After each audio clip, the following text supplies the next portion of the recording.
Now, when you accept Jesus Christ, you get adopted into being God's children, and it's a wonderful thing.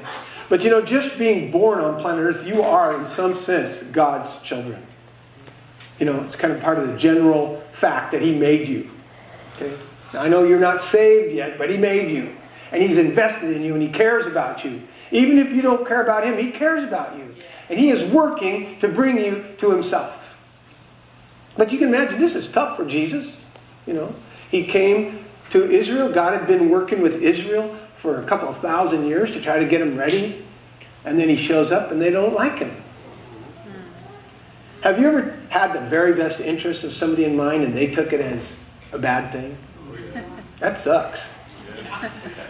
When Jesus actually suffered many, many ways. We think mostly of His suffering on the cross. But John starts right off saying, He showed up and they didn't like Him. You know, immediately King Herod tries to kill Him, and that's a serious threat. He had to flee for his life to Egypt. He had to live as a refugee in Egypt. How'd you like to do that? He didn't even get to live in his own nation. He was running for his life. And he was born from a mother that everybody probably thought this was a scandal. She got pregnant before she was married. And she's going around telling people that it was God, and they think she's nuts. And she's psychotically broken from reality.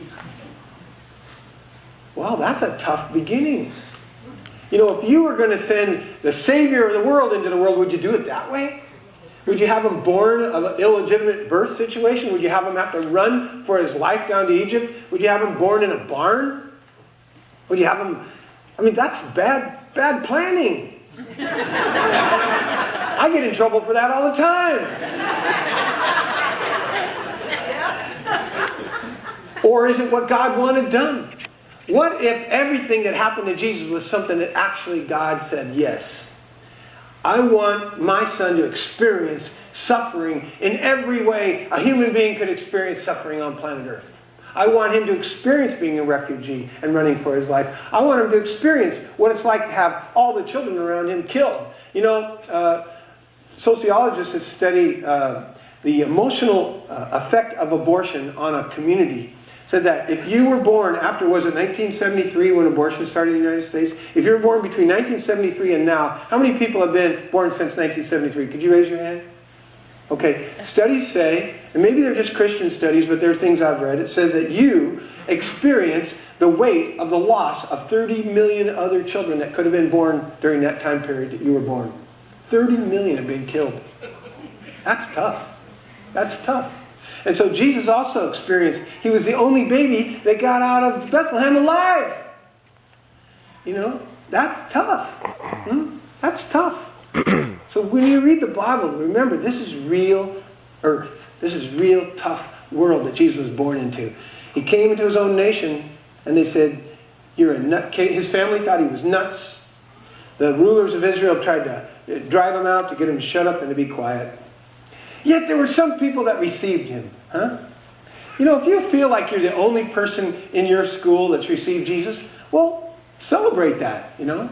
Because some people do receive Jesus. And it's a bit of a mystery why the majority seems like say no, but some of us say yes. I hope you're one of them that has said yes to him. All who did say yes, all who receive him. You know, the word receive is an interesting word in the Greek. It's not like you might think. But let's say I wanted to give you this cell phone, okay? It's old and I want to get rid of it. No, I want to give you this cell phone. I go, receive this cell phone. I'm offering it, but you know, the receive requires another action. What does it require? Here, Ryan, receive this cell phone. You know what? He had to reach out and take it. And that's the word paralambano in Greek. It means I'm offering it, but you have to get it. You have to want it. You have to reach out and take a hold of it. And that's what it means to receive Jesus. He's offering himself. He's coming to the darkness of this world. He's coming to the darkness of our own hearts. And he's saying, here I am. And the vast majority of people said, no thanks.